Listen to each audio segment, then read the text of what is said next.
예, 우리 시편 23편 오늘 하나님 말씀으로 받으시겠습니다. 시편 23편 구약성경 818페이지 시편 23편 1절에서 6절이 되겠습니다. 함께 봉독하심으로 하나님의 말씀으로 다 받으실 수 있기 바랍니다. 봉독하십시다. 여호와는 나의 목자시니 내게 부족함이 없으리로다. 그가 나를 푸른 물밭에 누이시며 시원한 물가로 인도하시는도다. 내 영혼을 소생시키시고 자기 이름을 위하여 의의 길로 인도하시는도다. 내가 사망의 흠집한 골짜기로 다닐지라도 해에 들어가지 않을 것은 주께서 나와 함께 하시리라. 주의 지팡이와 막대기가 나를 안위하시나이다. 주께서 내 원수의 목전에서 내 상을 찾으시고 기름을 내 머리에 부으셨으니 내 잔이 넘치나이다. 내 평생의 사신날마다 주님이 인생날에 따르니 내가 나 여호와의 집에 영원히 살리리라. 네, 1년 마지막 주일 또 마지막 날 맞이하면서 하나님 우리에게 또 개인적으로 저에게 어떤 말씀을 주시기 원하십니까 하는 그런 마음으로 말씀을 기다리고 있었어요. 그리고 동시에 성부 영신 예배 때는 하나님 무슨 말씀 주십니까 하고 제가 그런 질문을 드리고 기다리고 있었죠. 그런데 제게 딱 떠올랐던 것은 마지막 주일 예배는 시편 23편으로 저는 받았어요. 그렇게 받게 된 어떤 그 계기가 뭐냐면은 1년 한 해를 돌아보면서 내가 고백할 수 있는 말은 무엇일까? 하나님을 생각할 때 고백할 수 있는 말은 또 드릴 수 있는 말은 뭘까? 그런 생각을 하니까 내 잔이 넘치나이다 하는 이 말밖에는 없더라고요. 아멘. 참 내 잔이 넘칩니다. 여기서 잔은 하나님의 은혜와 복이죠. 하나님의 은혜와 복의 의미로서의 잔입니다. 하나님의 은혜와 복이 넘칩니다 하는 그런 고백밖에 할 수가 없는 것 같았어요. 그럼 또 개인적으로 뿐만 아니라 우리 공동체적으로 또 돌아보면은 그런 것 같아요. 참 하나님의 은혜구나, 감사구나. 아멘. 내 잔이 넘치네요. 그런 고백을 할 수밖에 없겠다 생각이 들었어요. 그러면서 오늘 저녁 성부 영신 예배 또 이렇게 생각해 보면서 그런 생각이 들었어요. 우리가 예배만 드리고 그냥 또 뭐 다가만 나누고 또 집에 좀 돌아갈 일이 아니라 예배 중이든 아니면 다과 중이든 올 한 해 동안 지난 한 해 동안 내가 하나님께 받은 은혜가 무엇일까 우리가 한번 좀 나눠보는 것이 좋겠다. 그런 생각이 저는 개인적으로 들었어요. 그러면서 이 예배 시간에 저는 여러분에게 부탁을 드리는 겁니다. 오늘 저녁에 올 때 그냥 오시지 말고 여러분들이 한 해 동안 하나님께서 내게 주셨다고 고백할 수 있는 내 잔이 넘칩니다 라고 하는 고백을 할 수 있는 그 내용들을 좀 가지고 오셔서 같이 나눈다면 그 은혜의 잔이 내 잔에만 차고 넘치는 것이 아니라 다른 잔, 우리 각자의 잔에도 또 그것을 함께 나누게 되므로 더 풍성해지는 그런 성부 영신의 모습이 될 수 있겠다. 그런 마음을 제게 주셨어요. 그래서 그 말씀을 여러분에게 드리면서 올 저녁에 오실 때 꼭 뭐 한 가지라고 해서 한 가지만 아니라 여러분들이 한 5분 스피치 비슷하게 5분 동안 좀 이야기할 수 있는 거리들을 가지고 오셔서 나눈다면 우리 개인은 5분이지만 우리 있는 숫자만큼 풍성해지지 않겠어요? 그럴 때 우리가 성부 영신하는 것이 진짜 의미 있는 성부 영신으로서 특별히 은혜로서 한 해를 마무리 짓고 또 새로운 한 해를 하나님의 은혜로 더 큰, 더 새로운 은혜로 기대하면서 성부 영신이 되지 않겠나 하는 그런 생각을 해보면서 여러분에게 말씀을 드리고 또 부탁을 드리는 거니까 같이 나눌 수 있는 그런 기회가 되셨으면 좋겠습니다. 좀 전에 우리가 찬양해 보면은 마지막 절 한 번 더 불렀습니다. 이 가사의 어떤 그런 보면은 하늘을 두루마리 삼고 바다를 먹물 삼아도 하나님의 은혜를 다 기록할 수 없다. 그런 고백을 하고 있습니다. 정말 이분은 복받은 분이라고 생각돼요. 여러분 우리가 조금 전에 5분 스피치 하게끔 이제 하려면 그냥 뭐 생각만 하게 될 일이 아니잖아요. 좀 뭔가 좀 글을 써야지 이제 좀 말도 이래 조리 있게 할 수 있게 될 텐데 5분 쓸 내용들이 있을까 그런 생각 혹시 들지 않았는지 모르겠어요. 5분 동안 내가 감사, 은혜를 고백할 게 뭐가 있나? 그런 생각할 수 있을 수 있는데 오늘 찬송가 그 가사의 작사가는 하늘을 두루마리 삼고 바다를 먹물 삼아서 그 쓴다 해도 그 은혜를 다 기록할 수 없을 정도의 그 은혜를 경험하고 있는 거예요. 이 얼마나 좀 감사한 일이고 복받은 사람이냐라고 하는 거죠. 우리가 교회들도 보면 추수감사주일이 되면은 한 해 동안 준비하면서 추수감사절을 보내죠. 뭐 과일만 사가지고 상만 차리고 그냥 먹고 나누고 이게 아니라 매일매일 감사의 내용들을 쓰잖아요. 기록하게 해가지고 그 감사주일 때 한번 같이 발표도 하고 그것을 이제 나누게 되는 그런 교회들을 소식을 듣게 되거든요. 의미 있는 감사주일 아닐까요? 매일매일 아니면 최소한 한 주를 돌아보면서 그것도 안 된다면 한 달을 돌아보면서 감사의 기록들을 가지고 우리가 성도들 앞에서 이야기하고 나누면서 감사절을 보낸다. 저는 그냥 추수감사하고는 분명히 의미가 다를 것이다. 개인적으로 공동체적으로 다를 거라고 생각합니다. 그래서 여러분들 오늘 저녁을 저는 기대합니다. 제가 받았던 은혜뿐만 아니라 여러분들이 받으셨던 은혜들을 같이 나누게 되면서 정말로 어떤 은혜를 우리 성도들이 받았는가 각자 이제 또 이야기를 들을 때 더 풍성해짐에 은혜 주시는 하나님을 뵙기를 원합니다. 아멘. 예, 오늘 이제 보면은 다윗도 내 잔이 넘치나이다 그런 고백을 하고 있는 거예요. 그러면서 다윗도 진짜 복받은 사람이다 그런 생각을 또 새삼 하게 되었습니다. 성경에 많은 사람들이 있지만 그 많은 사람들이 복받고 은혜받고 하나님께 그 복과 은혜를 고백하는 수많은 사람들이 있지만 제 마음속에 특별히 왔던 사람이 다윗이었다는 거예요. 내 잔이 넘칩니다. 내 잔이 넘칩니다. 좀 넘친다는 말은 충만하다는 말보다 더 풍성함이죠. 그죠? 앞부분에 보면은 내 여호와는 나의 목자시니 내게 부족함이 없습니다 라고 하는 말하고 뒤에 가가지고는 내 잔이 넘치나이다 라는 말로 더 풍성해져 가고 있는 걸 볼 수 있어요. 부족함이 없는 거는 부족함이 없는 거지 넘치는 건 아니잖아요. 그러니까 조금만 있어도 부족함이 없다 생각하면 부족함이 없는 거예요. 그러나 넘친다는 말은 부족함을 넘어서 가득 참을 넘어서 흘러 넘쳐서 주변에게 이웃에게 넘어갈 수 있는 이야기를 우리가 표현할 때 넘친다라고 이야기하잖아요. 충만보다도 더 가득함을 이야기하는 거죠. 가득하다 못해서 넘어가는 거예요. 그래서 참 다윗이 복받은 사람입니다.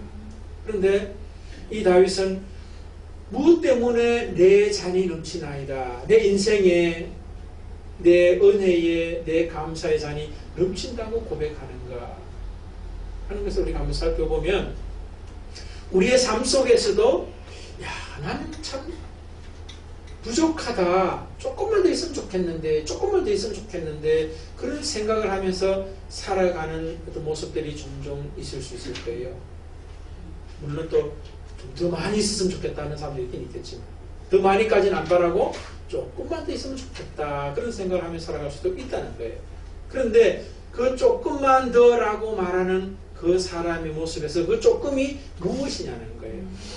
그 조금이 채워지면 과연 내 잔이 넘치나이다라고 고백할 수 있겠느냐는 거예요. 오늘 다윗의 모습을 보면은 그 조금만 더가 아니라 넘친다라고 하는 그 고백의 내용에는 우리가 말하는 조금만 더라고 하는 것이 채워져서 넘친나이다라고 고백하는 것은 결코 아니더라고요.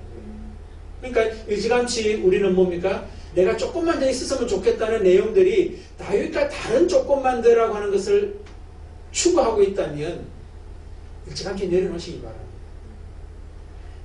다윗이 말하는 부족함이 없다, 넘칩니다라고 하는 것은 소위 말해서 우리가 필요로 하는 어떤 소유적인 어떤 그런 것, 환경적인 어떤 그런 것 아니라는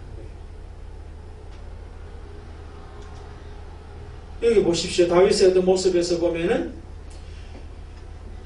나를 푸른 풀밭과 쉴만한 물가로 인도하신다. 양에게 있어서 푸른 풀밭과 쉴만한 물가 반드시 필요한 거예요. 그것이 있으면 너무나 좋죠. 그런데 그의 삶 속에서는 항상 그런 것만이 아니에요. 사망의 엄청난 골짜기도 있었다는 거예요. 그 다음에 원수가 눈앞에 있는 것도 있었다는 거예요. 근데 우리의 필요는 뭐예요? 사망의 엄청난 골짜기가 없어지는 거죠. 있던 것도 없어져야지 부족함이 없다, 넘칩니다 할 수 있을 것 같아요. 근데 오늘 본문의 다윗은 사망의 엄청난 골짜기도 있었고 푸른 초장과 쉴만한 물가도 있었고 원수가 내 눈앞에 있는 것도 있었다는 거예요. 그렇다면 소유나 조건이나 환경, 내가 기대하는 바 이런 것이 내 잔이 넘치나이다라고 말하는 것의 내용이 아니라는 거예요.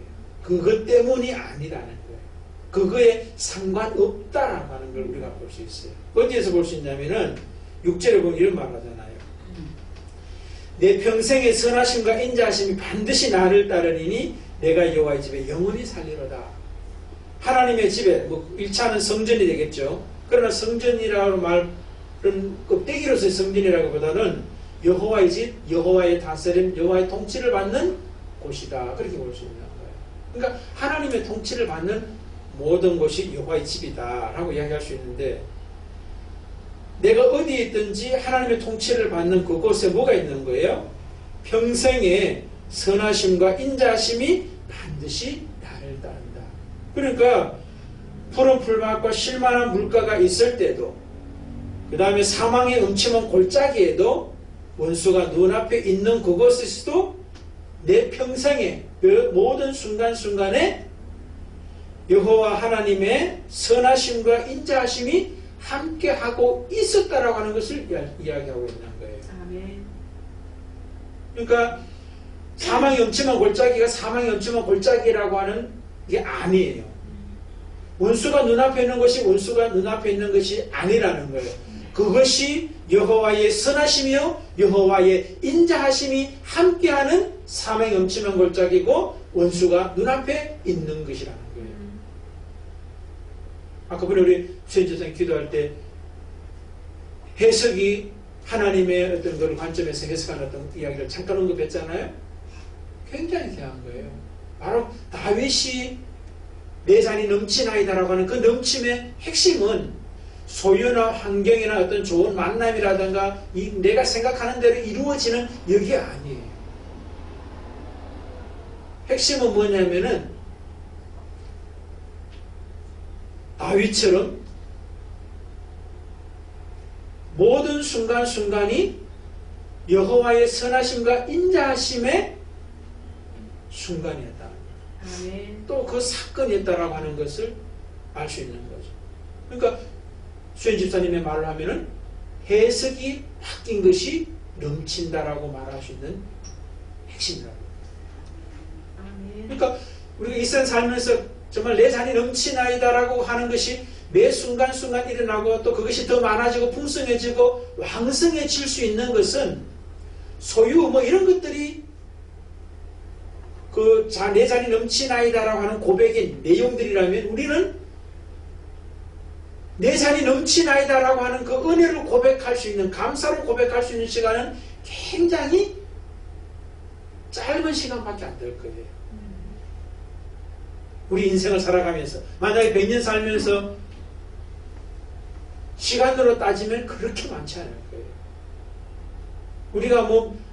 우리가 살아온 지난날, 저는 이제 60인데 60년을 돌아보면서 따져봐도 과연 얼마나 될까? 별로 많지 않을 것 같아요. 또 따질 수도 없죠. 시간적으로 보면 별로 이제 다 잊어버렸기 때문에. 근데 여러분들 지난 한 주간의 삶을 생각해 보세요. 한 주간의 삶을 주일 이후 토요일까지 한 주간의 삶을 딱 돌아보면은 내가 은혜를 고백하며 감사를 고백하는 시간이 얼마나 되느냐는 거예요.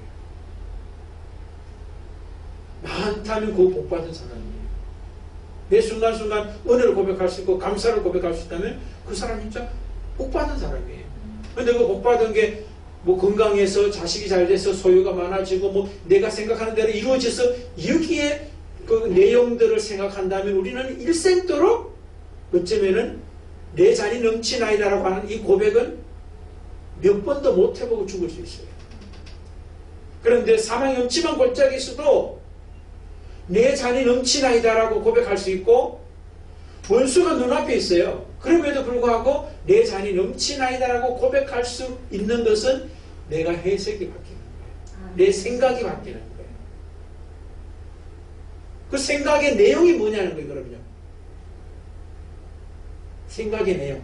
어떻게 모든 것이 하나님의 선하심이고 인자하심이라고 해석이 되느냐는 거예요. 그 해석이 바뀌면 모든 순간이 다 내 잔이 넘치나이다라고 고백할 수 있는데 여러분들 우리가 안다고 그래 되는 게 아니에요.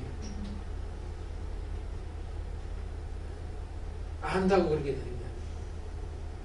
이 안다고 하는 말은 그냥 저는 이제 조금 더 좁혀서 우리가 소위 말하는 거 안다라고 하는 어떤 그런 지식적인 어떤 그런 의미에서 아는 것 가지고는 안 된다는 거예요.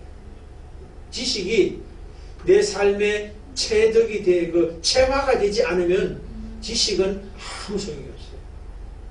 우리가 그림의 떡이란 말이 있는데 그림의 떡을 보면서 우리는 배부르는 사람 아무도 없는 거하고 똑같은 거예요. 우리가 저런 말도 어떤 분은 하시더라고요. 그림의 떡하고 이제 하는 거 연결시켜서 연애하는 것하고 연애의 소설 보는 거하고 다른 거하고 똑같다는 거예요. 너무 확 다르네. 연애 소설 보면서 그 연애의 어떤 그런 감정에 빠지는 거하고 실제적으로 연애하는 거하고 다르다는 거예요. 그 이야기가 어디서 나왔냐면은 축구 경기 할 때 이제 나왔던 이야기인데 아니 텔레비전 보면 다 보는데 뭐 우리가 현장에 가서 보는 것보다 더 세밀하게 다 보여주는데 왜 축구하는 경기장에 그것도 돈까지 내면서 가냐 그 이야기를 했던 사람이 있었다고 그래요. 그런데 그걸 축구장에 안 가본 사람이 한 소리라는 거예요. 현장에 가보면서 느끼는 게 텔레비전을 보면서 샅샅이 다 보여주고 세밀하게 보여주는 것보다 더 크기 때문에 뭐예요? 돈 내고 간다는 거예요. 하나님의 은혜도 좀 똑같다 생각돼요. 성경을 통하여서 목사가 또 뭐 교수가 또 성경 교사가 막 이야기해줘요. 아무리 이야기해도 그것은 그냥 남의 이야기예요. 아 그렇구나 하는 그 이야기에 끝나버린다는 거예요. 그런데 그 이야기가 내 이야기로 하나님이 나의 하나님으로 경험되어져야만 뭐예요? 연애책 보는 게 아니라 연애를 실제 하는 것이고 텔레비전을 통해서 축구 경기를 보는 것이 아니라 축구 경기장에 직접 가는 거하고 똑같다는 거예요. 저는 다윗을 보면서 하나님을 배워서 알아서 내 잔이 넘치나이다가 아니라 그의 인생을 보면은 하나님의 그 은혜의 그 잔의 현장 속에서 사망이 엄침한 골짜기도 갔고 원수가 눈앞에 있는 곳에도 갔어요. 근데 그 가보니까 거기가 사망의 자리가 아니었고 원수가 눈앞에 있는 자리가 아니었고 거기에 하나님의 선하심과 인자하심이 함께했던 자리라고 하는 것을 피부로 깨달은 거예요. 삶으로 깨달은 거고 경험된 하나님인 거예요. 그러니까 그 하나님을 표현할 때 다윗이 뭐라고 그래요? 여호와는 나의 목자다. 그 다음에 자기는 양이다라고 이야기를 하는 거예요. 특별히 여러 가지 많은 비유를 할 수 있잖아요. 여호와는 나의 반석이다, 산성이다, 뭐 요새다, 뭐 또는 뭐 이렇게 저렇게 많이 표현할 수 있지만 왜 굳이 다윗이 하나님을 목자라고 이야기했을까? 자기가 목자였기 때문에 그런 거예요. 옛날에 자기가 목자였잖아요. 근데 목자였을 때 자기가 키우던 그 양떼들을 생각을 하게 될 거 아니에요? 그러니까 그 한 마리 한 마리 양들을 생각하던 자기의 모습이 하나님의 모습에 투영이 되는 거예요. 근데 이것도 부족하죠. 지 아무리 목자라 하더라도 양떼가 있을 때 뭐 선한 목자는 그 양을 위해서 목숨을 건다고 그러는데 그런 목자 몇 명 있을까요? 여러분들이 목자가 되었다 생각을 해보시고 여러분의 양떼들이 있어요. 그 양떼를 위해서 여러분이 목숨 내놓을 수 있어요? 양떼는 고사하고 자식을 위해서도 목숨 내놓는 사람 많잖아요.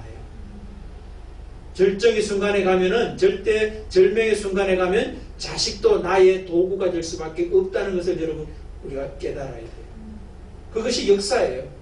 성경에도 보면 하나님도 그렇게 말씀하는 거예요. 유다 백성이 바벨론에 침공을 받았을 때 자기 자식을 뭡니까? 잡아먹잖아요. 그게 우리 인간이에요. 우리 한 인간이 정말 하나님을 사랑하고 자식을 사랑한다 하지만 얼마나 자기 중심적인지 모른다는 거예요. 여러분 우리 자식 사랑한다 생각하죠? 진짜 자식 사랑이 잘 돌아보세요. 내 사랑일 확률이 굉장히 많아요. 내 사랑의 확장으로서 자식 사랑이지 자식 그 자체로 자식 사랑하는 사람 없어요. 자식으로 사랑하는 사람은 하나님 한 분밖에 없어요. 이 세상에 어떤 인간도 예전부터 지금도 앞으로 영원토록 자식으로서 사랑하는 사람은 없어요. 그런 인간이 아니, 인간 자체가, 존재 자체가 그런 인간이 없어요. 그게 성경이 말하는 바라니까요. 어쨌든 오늘 다윗은 내 잔이 넘치나이다 라고 하는 이 고백을 하고 있는데 이 고백이 저는 여러분과 저의 모두의 고백이 될 수 있기를 정말로 간절히 소망합니다. 아멘. 이것이 그냥 들어서 다윗이 했으니까 나도 한다 이게 아니라 정말로 다윗이 안 하더라도 나라도 그렇게 고백할 수밖에 없는 사람으로 우리 성도들로 공동체가 되시기를 주의 이름으로 축복합니다. 아멘. 그러려면 어떻게 하게 되겠습니까? 하나님께서 다윗을 사망의 음침한 골짜기로 원수가 눈앞에 있는 곳으로 물론 때로는 푸른 초장과 실만한 물가로 인도하셨기 때문에 그래 되는 거예요.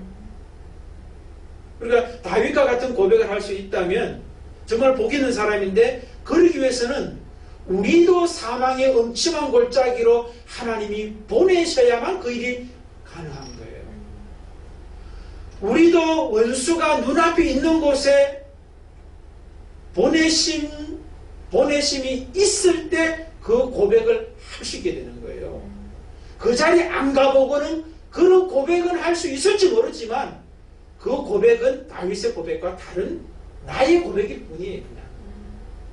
그러니까 우리가 내 잔이 넘치나이다라고 하는 이런 고백을 나도 하고 싶다. 다윗과 같은 고백을 하고 싶다라고 하는 분들은 생각해야 돼요. 때로는 푸른 초장과 실만한 물가로 인도하심을 받는 우리가 되겠지만 하나님은 나를 사망의 음침한 골짜기로 보내신다. 원수가 눈앞에 있는 곳에 보내신다라고 하는 것을 각오해야 돼요. 그 자리 간 자만이 다윗의 고백을 할 수 있는 거예요. 특별히 다윗 같은 경우는 원수가 대적 원수가 아니라 자기 아들이 원수가 되었던 경험도 있는 거예요. 여러분 참 기구한 어떤 인생의 어떤 그런 모습 아니에요? 압살롬이라고 하는 둘도 없는 하나밖에 없는 그 아들의 대적이 되는 어떤 그런 자리까지 다윗이 하나님의 이끄심 속에서 내려간 거예요. 그렇기 때문에 여러분 하나님만 신뢰의 대상이라고 하는 것을 철저하게 다윗은 경험하게 됩니다. 그리고 우리가 인생 살면서 다른 사람의 도움은 안 받더라도 그래도 혹시나 자식들은 도와주지 않겠나는 생각을 할 수 있어요. 성경이 자식인데 전 성경이 나 그런 생각 안 하고 싶어요. 기대 안 하려고 합니다. 성경이 또 성경 인생을 살아가는 거고 저는 제 인생을 살아가는 거고 집사람 저 있습니다. 한 몸이라고 합니다. 그러나 여러분 님이 점만 찍으면 남이 되는 거예요. 기대할 거 없어요. 전에 그런 소리 했어요. 내 인생은 당신 자기가 책임진다고 그러더라고요. 감사하긴 감사했지만 기대한다고 될 일은 아닌 것고 말하는 대로 될 것도 아니고 뭐 해주면 좋겠지만 기대는 안 하는 것이지. 제 인생은 또 제 인생으로서 하나님의 은혜로 살아가는 것이지 그의 도움을 하라는 거예요. 근데 다윗은 자기 인생에 정말 사랑했던 그 아들의 모습도 아들이 원수가 될 수 있다는 것을 철저히 깨달은 거예요. 그러니까 이 말은 뭐예요? 하나님만이 정말로 내 인생에 돕는 자다, 목자다. 그러니까 하나님은 다윗은 목자라고 이야기했지만 제가 볼 땐 이 목자도 전 하나님을 표현하는 어떤 합당하다고 저는 생각을 하지 않아요. 그러나 그나마 그래도 그것이 그래도 좀 비교할 수 있으니까 이렇게 했을 뿐이다. 그런 생각이 돼요. 그러니까 하나님은 나의 목자? 하나님은 하나님이에요. 그 이상도 이하도 아니야. 근데 성경에 나타나는 그 하나님은 우리를 위해서 생명까지 내놓으시는 분이라는 거죠. 생명까지 내놓으시는 그분이 우리를 사망의 음침한 골짜기로 데려가기도 하고 원수가 눈앞에 있는 곳으로 데려가는 이유와 목적이 분명히 있다는 거예요. 자신의 생명까지 줄 수 있는 분이 그렇게까지 하는 이유가 뭐냐는 거예요. 자신이 줄 수 있는 것은 소유나 다른 어떤 우리가 생각하는 어떤 조금만 있으면 좋겠다라고 하는 그런 것들 가지고는 결코 내 잔이 넘치나이다라고 하는 고백의 강도가 약할 수밖에 없는 거라는 거예요. 그런데 진짜 성경이 말씀하시고 하나님이 말씀하시는 내 잔이 넘치나이다라고 하는 이 고백을 할 수 있는 것은 하나님으로 채워진 자만이 할 수 있는 고백이다라고 하는 거예요. 아멘. 그 외에는 없어요. 비슷한 건 있을 수 있겠지. 진짜는 없어요. 그래서 오늘 다윗의 그래도 그중 가까이 간 사람이 아니겠는가 그런 생각을 해보면서 저는 이 1년을 마지막 주일날 또 마지막 날 여러분들과 같이 말씀을 나누면서 또 저의 고백이 이렇게 됐다라고 고백하는 것보다도 이렇게 되었으면 좋겠다 이렇게 또 하나님께서 만들어 가실 거라고 하는 저는 확신은 있어요. 그게 언제일지는 정확히 모르지만 분명한 것은 제가 죽을 때는 이렇게 고백할 것 같아요. 아멘. 최소한 그때는 이렇게 고백할 것 같아요. 내가 호흡이 멈춰지는 그 순간에도 조금만 더 하겠어요? 그럴 여유도 없을 것 같아요. 그럴 어떤 그 시간도 없고 그런 생각도 없고 내 인생 전체를 돌아볼 때 모든 것이 하나님의 은혜였습니다. 내 생명조차도 하나님의 은혜 속에 살았고 이후의 생명도 하나님의 은혜에 맡깁니다라고 말할 수밖에 없을 것 같아요. 그런데 저는 그때 가서 그러기 전에 살아있으면서 숨이 끊어지기 전에 그렇게 하고 싶어요. 그리고 그 남아있는 생애를 그렇게 살고 싶은 거예요. 모든 것이 정말 하나님의 은혜였습니다. 내 잔이 넘치나이다라고 하는 고백으로 내 인생을 마무리하고 싶고 영원을 하나님과 함께 하고 싶다는 것입니다. 그 은혜의 자리 여러분들도 이미 동참하셨다면 감사하고 그렇지 못했다면 이 시간부터라도 그 자리로 한 걸음 한 걸음 나아가는 우리 모두가 되시기를 주의 이름으로 축복드립니다. 아멘.